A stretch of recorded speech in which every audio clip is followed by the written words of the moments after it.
Little Big Planet. It's one of those games that you'll hear mentioned in the occasional YouTube video nowadays, but it's never really talked about. These games were super influential to gaming as a whole. Well, maybe not as a whole, but they were influential nonetheless. They were pioneers in user-created content, back when that whole idea was just getting started. It was such a big idea to have the main draw of the game, not a shooter, not a story game, but a level maker that you can share with every other player. Sony took so much pride in these games that they even made Sackboy their mascot for a short while. But now, long after the franchise's heyday, these games are nearly forgotten about. And that's a damn shame. It sucks to see such a series that was filled to the brim with creativity and potential practically dead. I grew up playing these games. Hell, I think it might even be the first video game I ever played. So yeah, it's a lot of nostalgia for me, but I do truly believe these games are something special. So, out of love for one of my favorite series of games out there, I thought it'd be cool if I did a video about Little Big Planet, starting from how the first game was made to where the franchise stands now. I will be going into every single little detail about these games, so let's get started and dive into this Little Big Planet retrospective.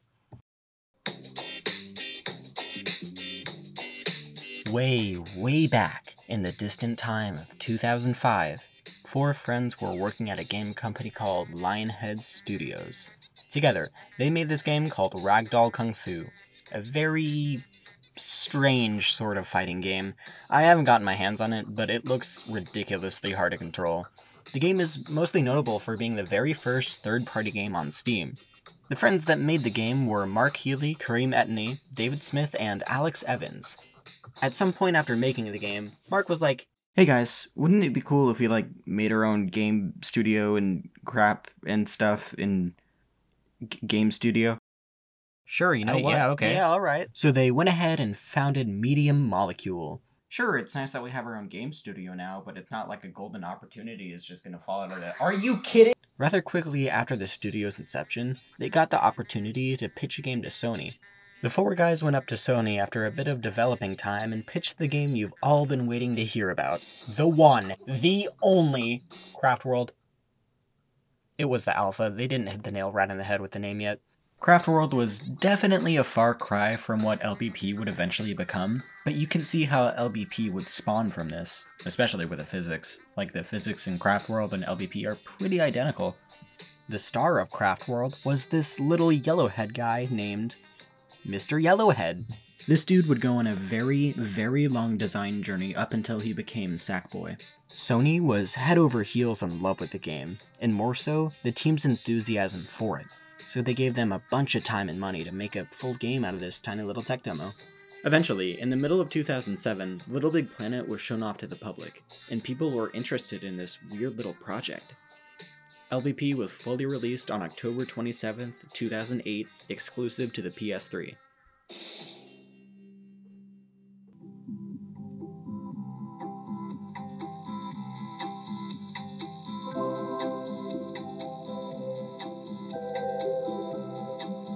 Every Little Big Planet game opens with a scene that I can only describe as transcendent. Stephen Fry narrates as if he's a god, looking down upon Earth, looking down on humanity, telling us humans that we have so much creative energy bursting at the seams, and all that energy is channeled up into the stratosphere, accumulating into one big clump of creative ideas. Earth, home to humans, the orb of dreamers.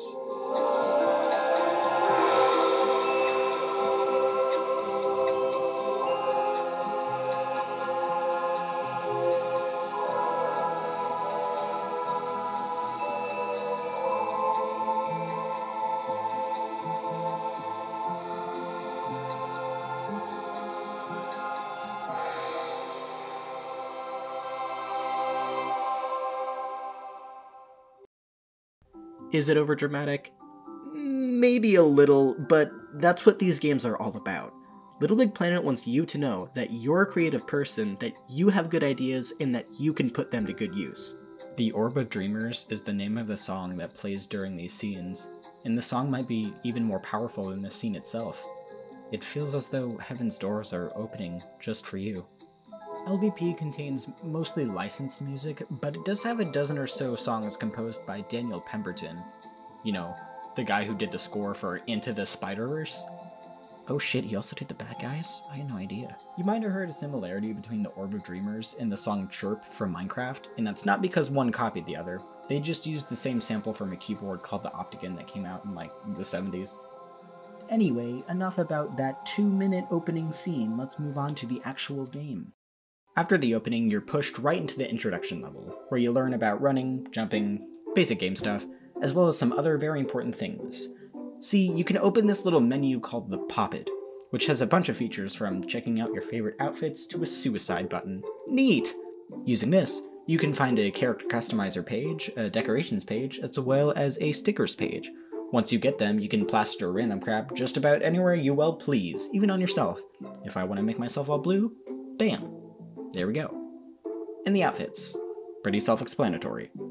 You get these stickers and outfits by collecting prizes through the game's story mode, and after you've completed that introduction level, you're transported to your pod, home base. You get some time to make that tiny little spaceship yours. You can stickerize it as much or as little as you want. If you want to make the walls all pink, bam, there we go. If you wanna have that? Okay, yeah, go for it, I guess. LBP's got quite a cool story mode. 25 main levels and a whole bunch of mini-games as well. And the best part is, you can play all these levels and the rest of the game with up to 3 of your friends.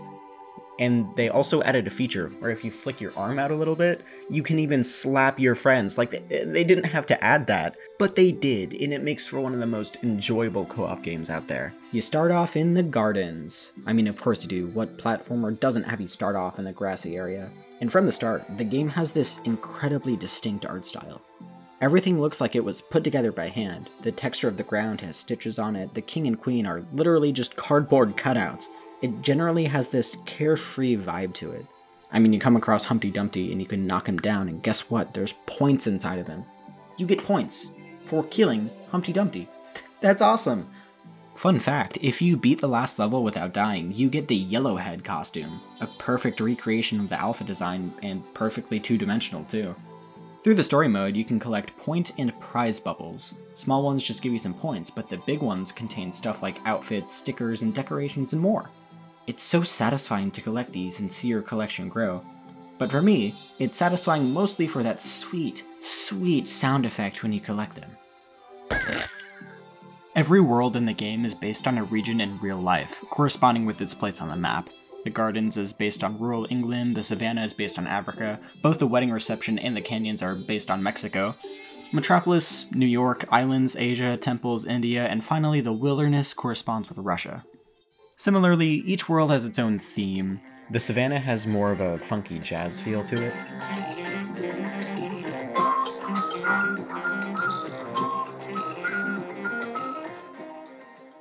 The canyons have its lone horns at the start, perfectly emulating the feeling of being alone in the middle of a desert.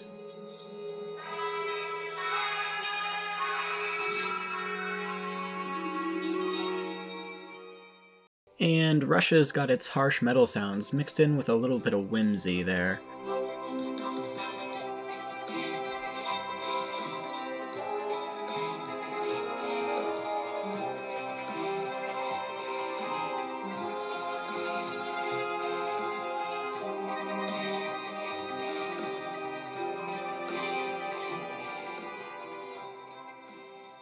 Little Big Planet also has licensed music, and these tracks are something else. I wish so desperately I could use that music in this video, but I'm scared of running into copyright stuff, so what I will do instead is put all the music in a playlist you can listen to by yourself. It's good, like, study music, good music to study to.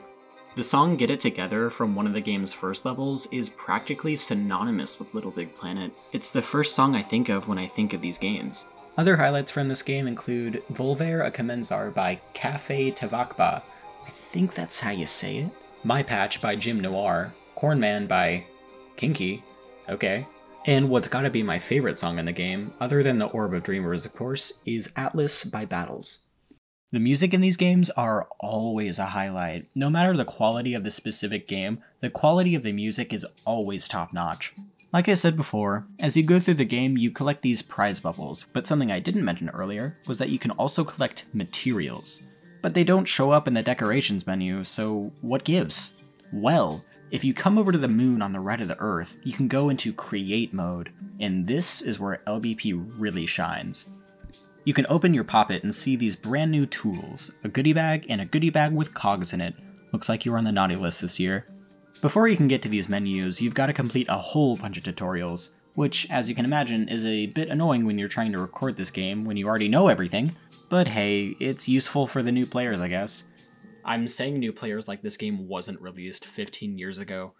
These tutorials fill you in on the basics. They tell you about buttons, switches, bombs, rocket thrusters, and just way too much stuff to remember.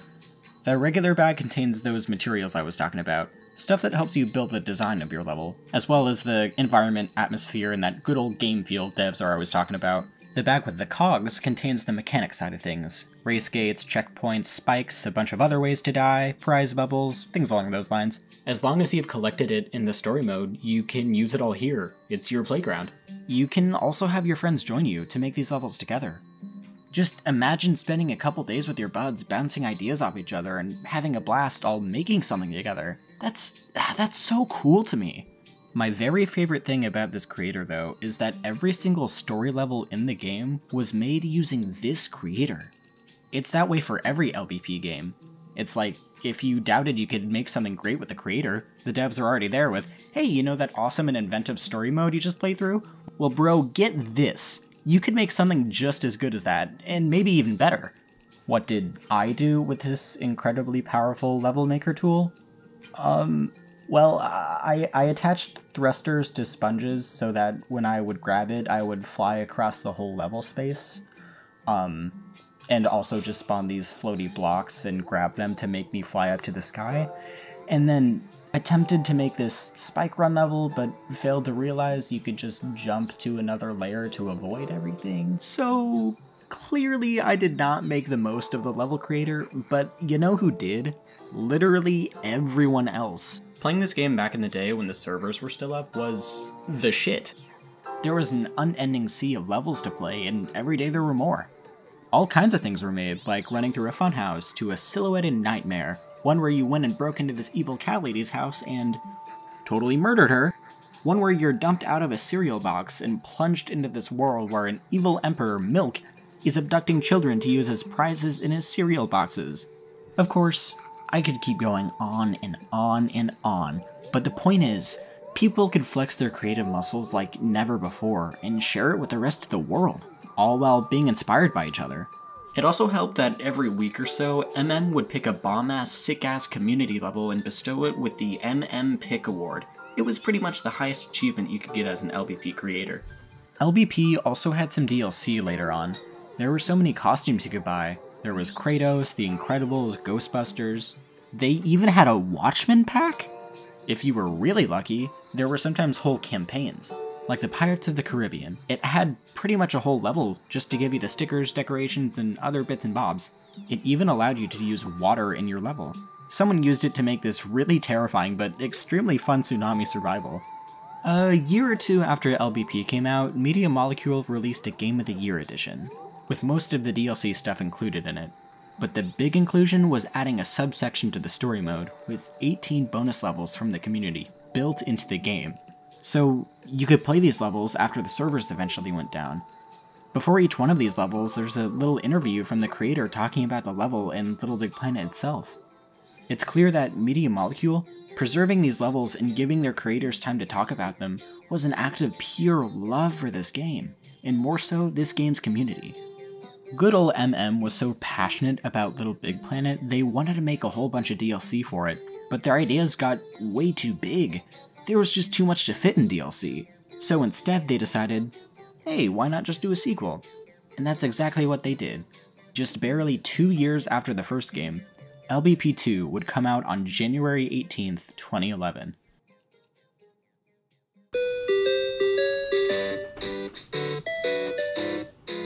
Little Big Planet 2 does something every game sequel should.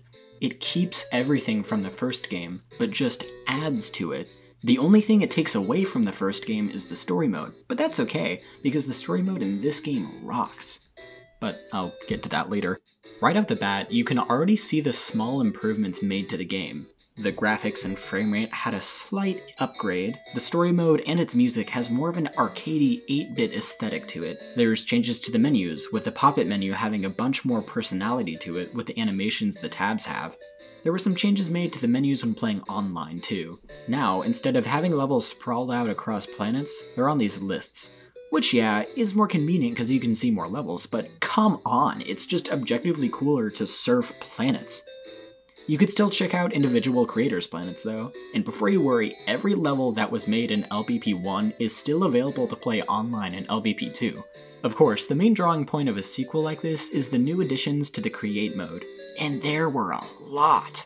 I'm not going to talk about all of them, but in my mind there were 5 main additions that were bigger than any other. First up, and least important, are the bounce pads. Pretty simple, if you touch them you go flying. You've also got a variant of these where you can actually stand on them, then press jump, and then you go flying. You had something like this in the first game, like you could put a sensor on an object so that when it detected you, it would bounce you. But it was a bit messy. Oftentimes it would go off before it should have, and you could get stuck under it. It's just nice to simplify it like this. They're such a staple of the game, they appear in nearly every single story level, and it's weird going back to the first game without them.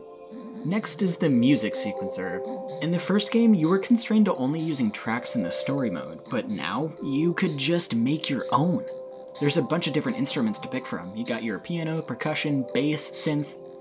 Is that one called tennis? With this, creators had the opportunity to custom design a tone for their levels. And while the music used in the story mode wasn't made with the sequencer, there's still so much potential wrapped up in this little thing. There's a really cool YouTube video by Lebi Niha, a music composer, where he makes this awesome tune using the sequencer. You should check it out if you're interested. And it is on Little Big Planet 3, not 2, but the sequencers are practically the same thing. And then these final 3 make this game. It turns LBP from a platformer game to a platform for games. I wish I could say I came up with that, but it's in the trailer. We've got the Sackbots. These guys' primary function is to serve as characters for your levels. Instead of plastering materials, mouth and eye pieces like in the first game, you can use these guys. You can dress them up in the same costumes you have, make them follow you, run from you, or you can just have them stand still. If you have a microphone, you can even add voice acting. Granted, lots of children played this game, so if you came across a level with voice acting, it more than likely sounded like it was being recorded on a potato. Another thing you can do with these bots is fully animate them, which was especially useful for the next thing on the list. Cutscenes. And not just cutscenes, but whole movies. It allowed for more stories to be told. You could set up entire worlds just to play in them later. Such a simple thing, but it changed everything. And the last thing, this little contraption. Doesn't seem so grand, huh? Well, this tiny little thing lets you take control of other things. Which means you can program an entire robot with pretty much everything. Like, if I attach this to a sponge here, I can make it fly around. Pretty cool, but that's only the beginning. Sackboy's got the basic run, jump, and grab, plus power-ups at times. With the Controlinator, you can make your own moveset and body and mechanics. It's really hard to grasp how cool that is. You can make whole robot bunnies that hop and slam. You can have whole spaceship battles. The first game was restricted to mostly platform levels, but in this game, with all that new crap, you can make any kind of game conceivable. The possibilities are endless. What did my 7-year-old self do with this new and improved Create mode? I placed bounce pads and set them to the maximum bounce height and then set the gravity to the lowest setting. I guess I just had a thing for flying or something. The first game, while having a story mode, didn't have much of a story. It was mainly just cardboard cutouts of characters telling you, hey, I know this dude named Uncle Jalapeno down in Mexico and you should go break him out of jail for no reason. And then he's like, hey, I got this girl up in New York that'll fix you up with a car for no reason. And then she's like, hey, you should go up to Asia and meet this baby sensei that floats on a cloud that will electrocute you if you touch it. So you can learn how to go be a ninja for no reason. The only single thing you could consider a story was, at multiple times throughout the worlds, this little dude in a rocket named the Collector would come and steal something or someone from the level. At the end, you go free everyone he collected and beat him up a bit, and you're like, sharing is caring, and bam, problem solved. So, very loose. I wouldn't call it an actual good story, but it didn't have to be. The main point of the story mode was just to showcase what you can make in the create mode. But this time around for the second game, this story mode had plot, it had a consistent villain, it had characters with really good voice acting and humor. It had awesome level design, even better than the first. This game's villain is a giant evil space vacuum called the Negativitron. You band together with Larry da Vinci, a papier-mâché man, to assemble an alliance to save the galaxy. Along the way, you meet and recruit the Chad, Avalon Centrifuge, Eve, no last name given, Dr. Higginbottom, and Victoria— Oh my goodness! Sorry, that face— oh, that face scared me as a kid, and it still does now. You're introduced to a bunch of new mechanics as the levels pass by. The whole fourth world is about piloting animal robots. You're also introduced to a couple new power-ups. You got the grappling hook, which needs no explanation, the grabinators, which allow you to hold and throw small objects, and even other players, which yes, is as problematic as it sounds, and the creatinator. In the story mode, it's just used to shoot water, but the cool thing about this one is that you can make it fire any object you want. Even bombs. One of the minigames in the story mode makes good use of this by just making a battlefield where you and your buds can totally wreck each other with rocket shooters. One world in particular I want to highlight is my favorite section in any of these games. The Factory of a Better Tomorrow. Why is it so great, you ask? Well, the answer to that is very simple. It's communism. And I'm barely even joking. I might not be allowed to say that word on YouTube, but just from looking at this world, you can tell what I'm talking about. The aesthetic of this world is very industrialized. It depicts hellish working conditions, red fists, and motivational posters littered around everywhere. There's one that even says comrades. You meet this dude named Clive Hanforth, my favorite character in all of LBP, mostly because of his iconic design, but also because of his iconic voice. He's like Eeyore, but a paperclip man. The main plot of the world is getting Sackbots to unionize and start an uprising to escape the factory. On that one, I'm not even kidding a little bit. That is the actual plot. All of that is already really great on its own, but the theme of the world elevates it that much more.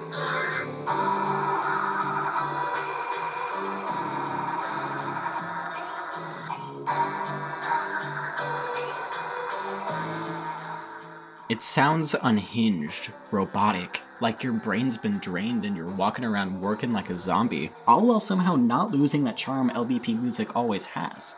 So yeah, good characters, fantastic music, even better theming. Overall, just plain perfect. And I almost forgot to mention, the boss of this world is running from the factory's guard chicken. This is just another plus in a series of long pluses. I'd say LBP 2 has a stronger story, better level, and general world design. But that being said, what LBP 1 does have over 2 is the difficulty. Checkpoints only have 4 lives in the first game, where nearly every checkpoint in the second has 8. It's got a very smooth difficulty curve, with the last 3 worlds really giving you a run for your money. But in a good way. Except for the wheel, don't get me started on the wheel. I also think LBP 1 has the advantage in the music department. Speaking of the music, it's nearly just as good as the first game. It doesn't have quite as many bangers as the first, but its highs are way high. They got good old Danny Pemberton back to do a couple more originals for the second game, one of these few being Disco Divertimento Duo. The level it's used in is the first level with the grappling hook, and its groovy, dancey vibe mixed with the swaying orchestra fits well with the swinging nature of actually, using the grappling hook. It's a strong contender for the best track in the game. Other highlights are Sleepyhead by Passion Pit. This was used in the original trailer for the game, so it's kind of become this game's theme. We've got Vision 1 by Royskbop, I think, and my personal favorite, Limehouse Blues by Esquivel and his orchestra. It's mostly jazz, but it uses so many other instruments along with it. It makes for a very bombastic sounding song. Just like 1, LBP 2 had quite a lot of DLC. It had more campaigns this time around, like a whole Toy Story one. That was the one I got when I was younger. That Buzz Lightyear costume was just about the only outfit I had on for a solid 2 or 3 years there. It also had a full-on DC Comics campaign that introduced wall jumps, which were a really cool addition that the fans had a bunch of fun making levels with. There was even a Muppets pack! I love the Muppets! That pack introduced this anti-gravity material that allowed you to defy the laws of physics. Thanks, Beaker. Since so many new things were added in the create mode, the community had a field day making some incredible stuff. With the addition of cutscenes, you could just spend the whole time watching movies if you wanted to. You didn't really have to play the game. Someone made this honestly really heartwarming movie about this Sackboy wanting to be a musician.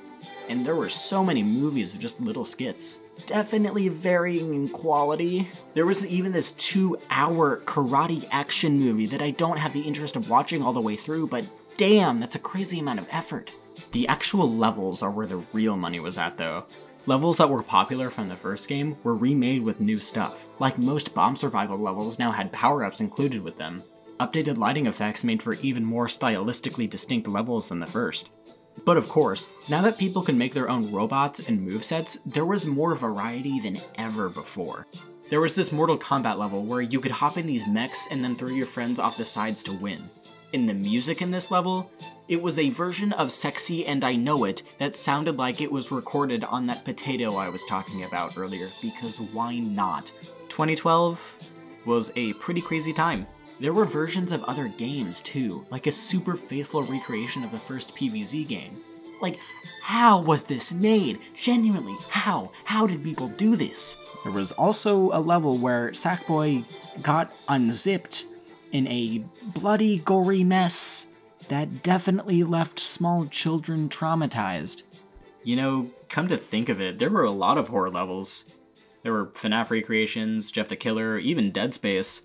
But my two favorite levels that have ever been made in the whole lifespan of these games were these two ones called Ransack Minigame Explodaganza. It's kind of a mouthful, but bear with me.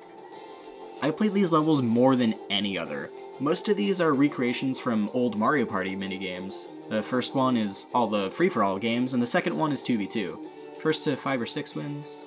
I don't know, it's been a while. These are some of the highest quality levels ever made in LBP. They're so polished, and just plain fun. Like, getting your buds together to duke it out in these games is such a fun time, and it makes great use of the controlinator by having it be used for different control schemes in every single minigame. Like, the creator had to program so many different actions just for this soccer minigame, and then this one where you piloted this Space Invader dude and dropped bombs to explode your target. And they even had AI sackbots so you'd have fun playing these levels by yourself too. The creativity on display was truly fascinating. LBP2 was a masterpiece. No other word for it. But not everything was peaches and cream. See, the problem with having a game that runs on community was that there was a community. There were bound to be a couple bad apples in there. And there was no apple that was badder than Latin Player 10. If you played this game back in the day, you knew this guy. Hell, even if you play LBP3 now, you know him. This dude would just go and copy every single level and post them as his own, stealing all the hearts, plays, and nice comments. He was basically the equivalent of Instagram reposters. And this kid would repost every single day, meaning you were practically forced to play a stolen level. It didn't make much of a difference in the actual game, but it tore the online fandom apart. There were wars over this. There were also, like, countless levels that were just hating on Latin Player, like this one epic rap battle level, like, this, I hate this. Free me from this pain. Latin Player was just a kid. He didn't really know the damage he was doing. Honestly, it's MM's fault for even having a copy feature in the first place. So that whole debacle was a mess, but besides that, everything was peaches and cream. Most people were having a jam playing this game. Creativity was riding high, the franchise's position was looking bright. This game was able to carry the fans all the way up to 2014, when LBP3 was released. But before we get to that, let's talk about those spin-off games, because they're worth mentioning.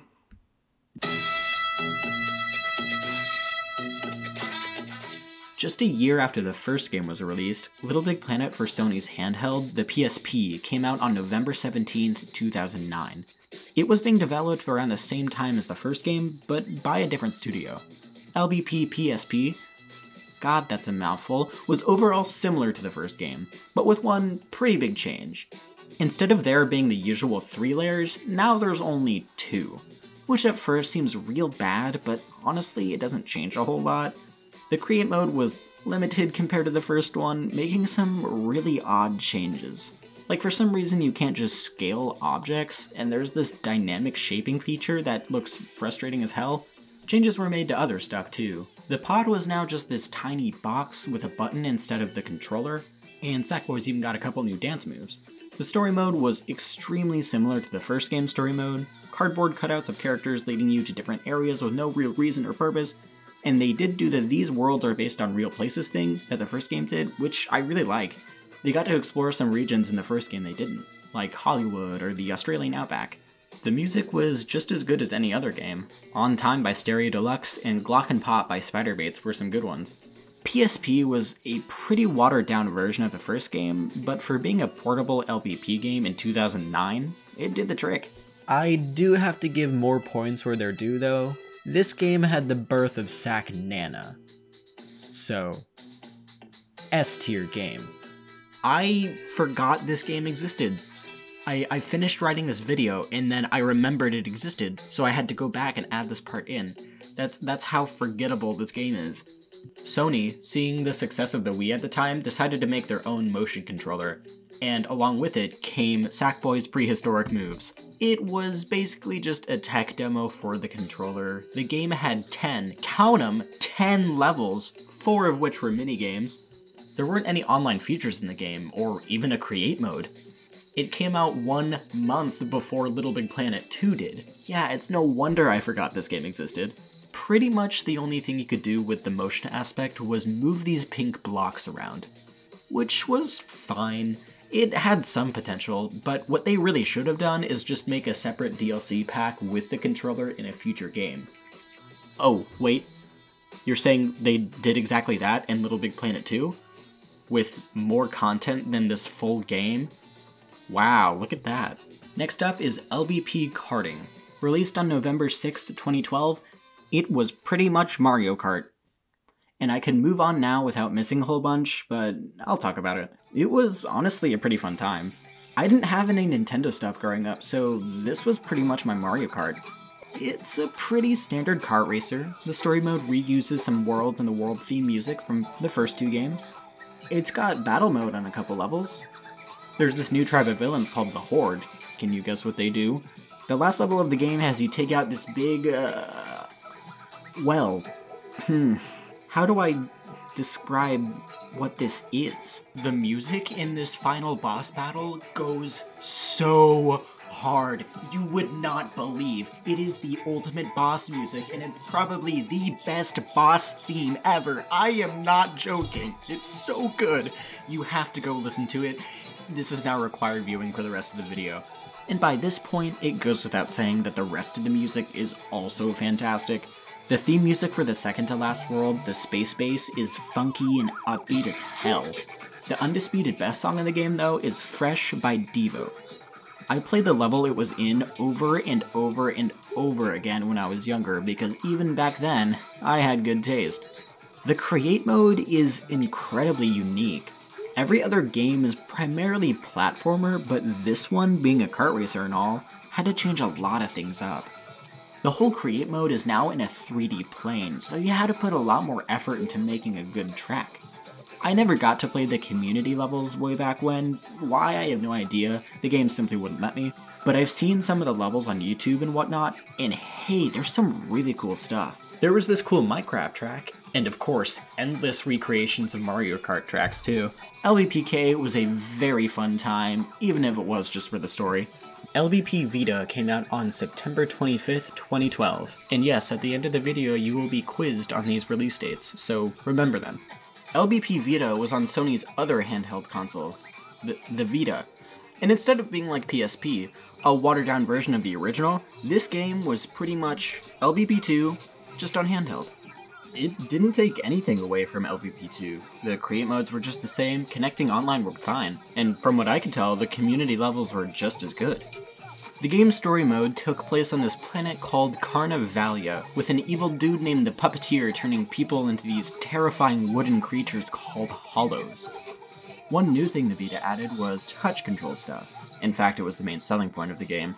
You could make wheels turn, you could move blocks, and it had a bunch of other uses too. And of course, the music, just as good as any other game. Surprising, I know. The two best songs are Plock by Plone and Bust Out Brigade by the Go Team. Honestly, other than that, there's not a whole lot else to say. It's pretty much just LBP2 on handheld. So, S-tier game. In 2013, Sony released a trailer for a game called Little Big Planet Hub.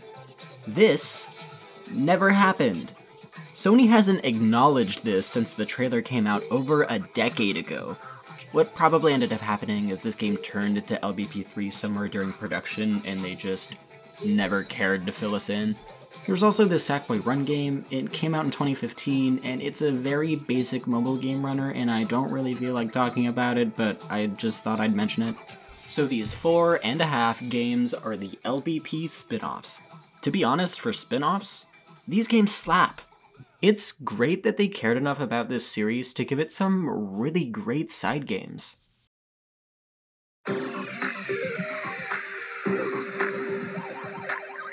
During E3 2014, Sony revealed Little Big Planet 3.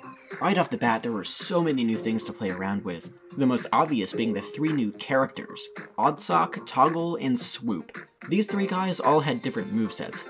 Oddsock was basically a dog, Toggle can switch from a big and a small form, and Swoop was basically a bird. Other additions were the new power-up, the Pumpinator, which can suck and blow air, these climbable walls, and holy crap, this game is pretty! Really taking advantage of being on the PS4 this time. The biggest addition to the game, you've now got 16 layers to build in. Previous games only allowed 3. 16 layers? The amount of depth you could add to your levels was crazy!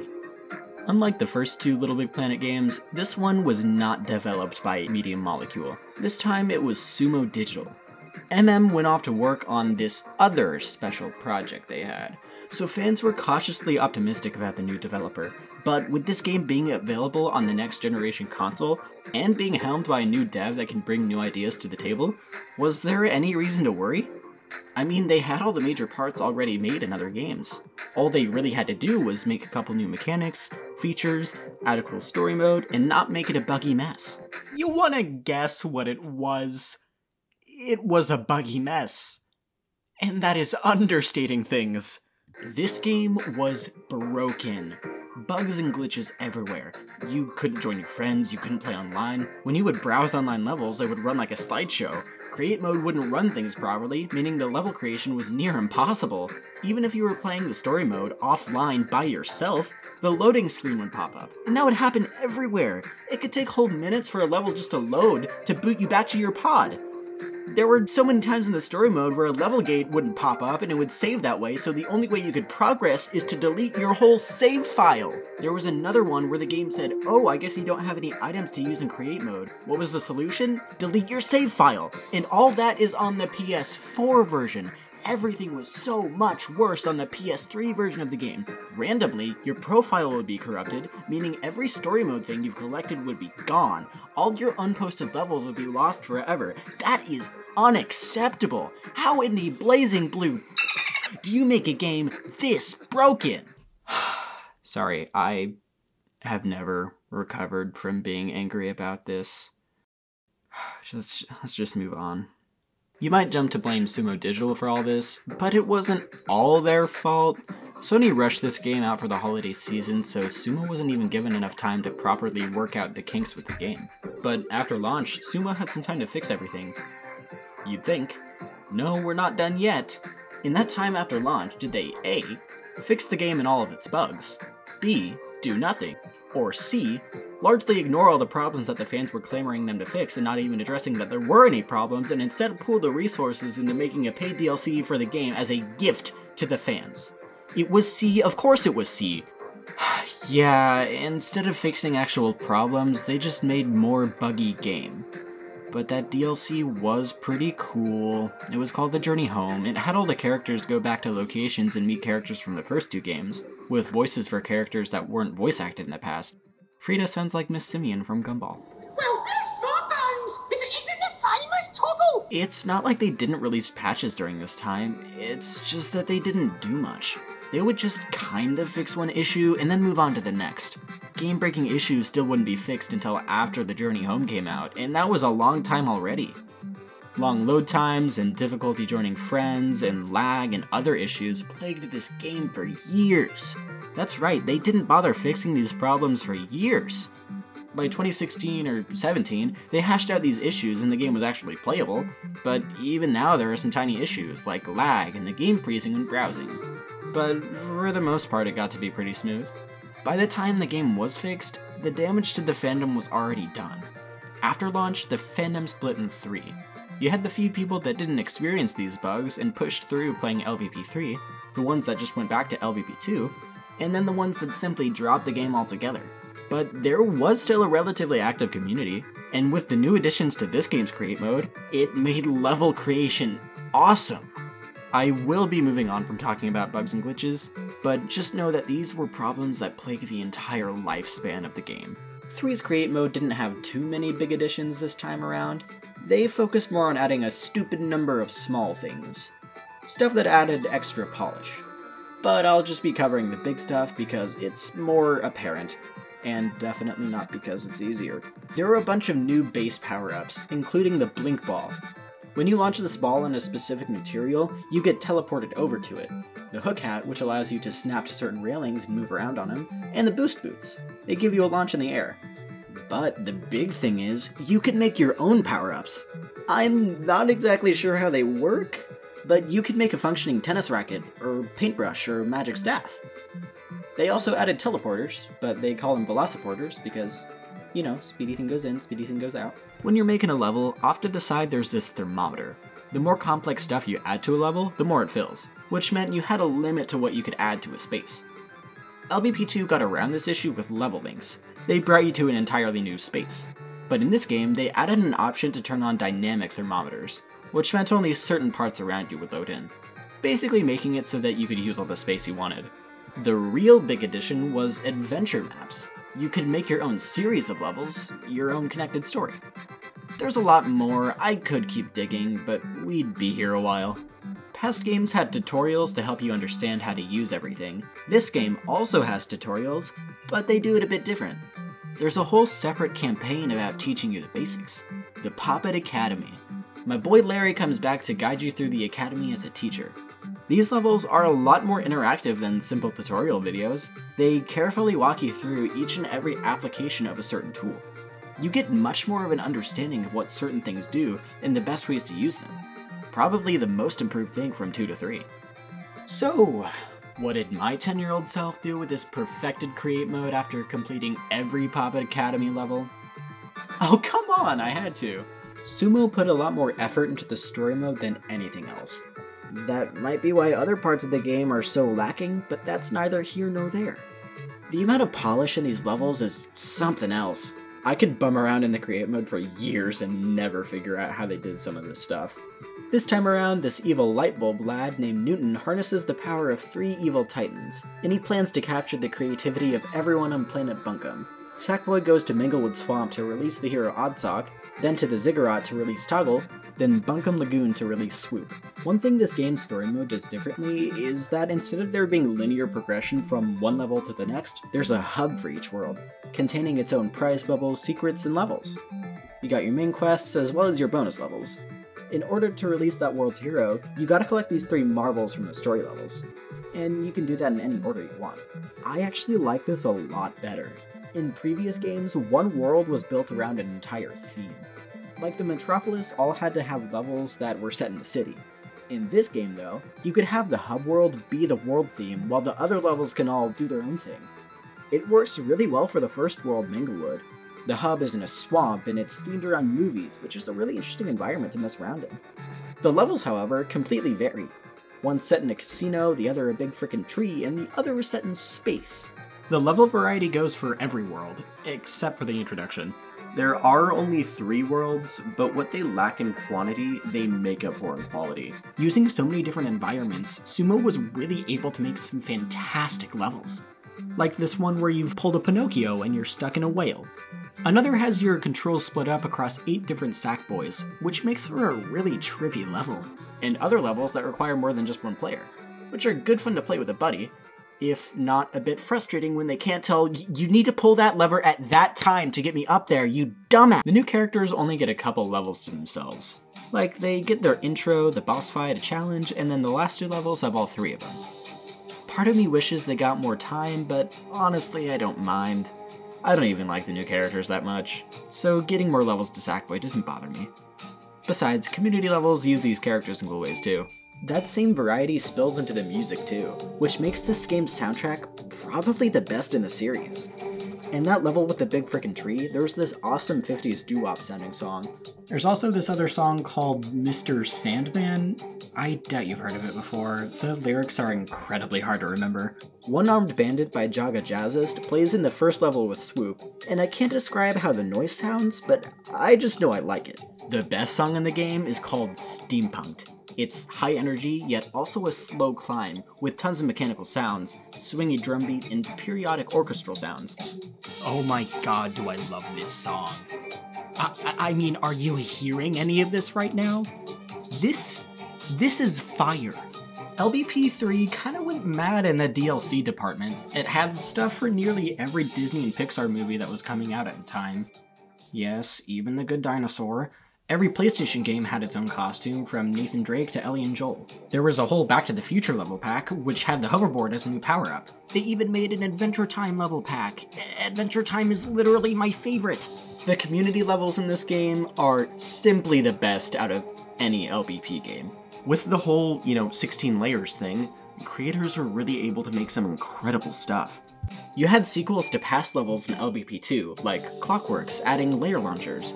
This level, Afterglow, has you run across this beautiful forest with sections for all 4 characters. There was a platformer made from blueprints and craft materials, as well as more bomb survivals. You will never run out of bomb survivals. There's an entire adventure campaign with a space team extracting valuable ore, and then you've gotta escape because there's the whole moon that's about to crash into the planet. An entire hour-long movie about Sackboy and the gang as space pirates fighting an evil emperor. And yes, I watched all of it, and it's legitimately better than most modern Disney movies. Just like other games, I could keep going for hours. But you've already listened to me talk about the community's creativity for long enough now. But the point is, these stories and games couldn't have been made anywhere else. They exist purely because of this game. Say what you will about Little Big Planet 3, yes, it had awful bugs and awful glitches, but underneath all that was a game that still kept up the magic of the first 2.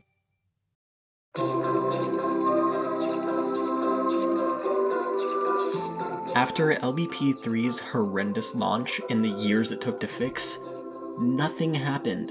No sequels, not even a spin-off. It was just something the franchise couldn't recover from. So the series was put to rest. Servers on all mainline games remained up, but slowly PSP, karting, and Vita servers all came to a close. Fans were still hopeful for Little Big Planet 4. The amount of fan-made trailers made in-game and online was kind of crazy. So time passed. Lots of time. No news on anything for Little Big Planet forever, it seemed. But we did get to see what Media Molecule was up to ever since they handed their game off to Sumo. Ever heard of a game called Dreams? This game took what Little Big Planet had, the idea to create and share, and multiplied that by 50. I hesitate to even call Dreams a game. It's not a game, it's a game engine. You can make any type of art imaginable. You can 3D model, you can make music, movies, games of course. It just goes on and on. I do not care what anyone thinks. This is art. The tools at your disposal are endlessly expansive. You have options for anything, no matter how small they may be. You can publish your creations for other people to use. Like if you make music, someone can sample that in their own creation. If you make a model of, a pool table, you can use that in your movie. A whole system of dreamers all working together. There's this dude named Elka Gaming who's in the process of making a fully fledged Avatar: The Last Airbender game with full bending systems included. This dude has recreated all the locations from the show, he's recreated music from the show. The man was able to quit his job to work on this game full time because of the support that he's getting from his creation live streams. That's crazy! This game is the ultimate blank canvas. You think of something, I guarantee you can make it here. No matter how leaving affected Little Big Planet 3, it was worth it, because this is one of the greatest creative things that's ever been made. Good on you, Dreams released on February 14th, 2020. In just a couple of months after that, on June 11th, 2020, Sony was having a PlayStation Direct. And in the middle of the presentation, there was a trailer for a brand new Little Big Planet game, Sackboy: A Big Adventure. When I saw this trailer, I almost couldn't believe it. It had been 6 years, 6 long years, with absolute radio silence on the state of this series. And then suddenly, out of the blue, bam, you get a new game. This one was a full-on 3D platformer, with Sackboy having an all-new moveset. The environments take a page from Little Big Planet 1, as in they're handcrafted. And wow, this game is beautiful. Just like Little Big Planet 3, it's really taking advantage of being on the next generation console. That trailer left something ambiguous, though. Was this game going to have a create mode? Creating and sharing is what makes Little Big Planet Little Big Planet. So it was a real letdown when they eventually revealed, no, this is just a 3D platformer, no community aspect to it at all.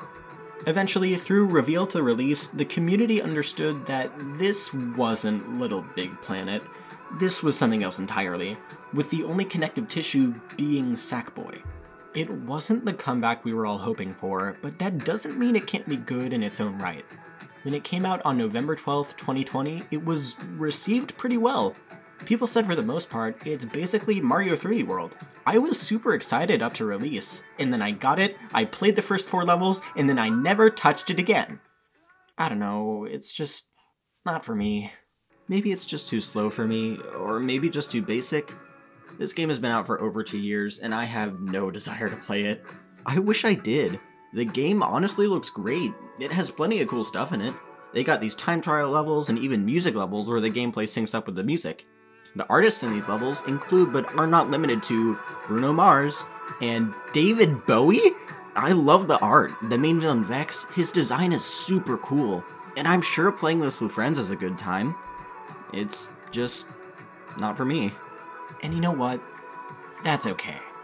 Just seeing this character in this series back alive from the dead after so long, seeing that it's not completely forgotten about, that's good enough for me. And I think everyone can agree with me on that one. I really wish I could leave on that high note, but there's just one more thing. Back in early 2021, the Little Big Planet servers got hacked. And when I say hacked, I mean completely dismantled. No one on Little Big Planet 1, 2, or 3 could play online levels. Sumo tried to bring the servers back, but it was too late. The hackers just did irreparable damage. The best that they could do was restore the servers on Little Big Planet 3, which meant that LBP 1 and 2 were offline forever. All the levels that were made in those games are still available to play in Little Big Planet 3, but man, those games getting axed is a real punch to the gut. I mean, I get it, those games are over a decade old at that point. Maintaining servers is not cheap. They were going to get pulled at some point or another. It just sucks that the hackers pushed that date forward. Back in 2008, this wee little game came out, and over 10 million user-created levels later, we're done. The retrospective is over. We're up to now. That was the entire history of Little Big Planet. This game is, obviously, very important to me. It always has been, always will be. This series has been a constant comfort nearly my whole life. I'll be awfully sad when the servers for Little Big Planet 3 eventually get taken down, permanently locking all those levels away. But I'll always be grateful for the time I've had with these games. Will they eventually make a 4th one? Who knows? What's more likely is a sequel to A Big Adventure. But maybe I don't need a continuation. Nothing perfect can last forever. Maybe it's better left off in the past. You know what? No. No! Little Big Planet 4 on the PS9 is gonna be about this sock puppet named Kazoo who wants to digitize all the inhabitants of Craftworld and make them his slaves. Sackboy's gonna have to team up with Mung Dahl and Bigwell to overthrow his evil empire. It's gonna have way too many additions to the create mode, and it's going to be so unbuggy, they're gonna have to make an award for the most unbuggy game. And this game will be so unbuggy, it'll win for the next 3 years, coming out February 30th, 2069. And if that doesn't happen, please, please, please port this game to the Nintendo Switch. It would be perfect for Switch. Please, I am begging you. I need more Little Big Planet. So, thanks for watching. This video took a tremendous amount of time and effort to make, but hey, I had a good time making it, and I hope you've had a good time watching it. Really appreciate you sticking around to the end. I always hate it when YouTubers end their videos with, "See you next time," because bold of you to assume I'll be here next time, but I don't really know how else to end this video. I could do a wear your seatbelt. Nah, that's a classic.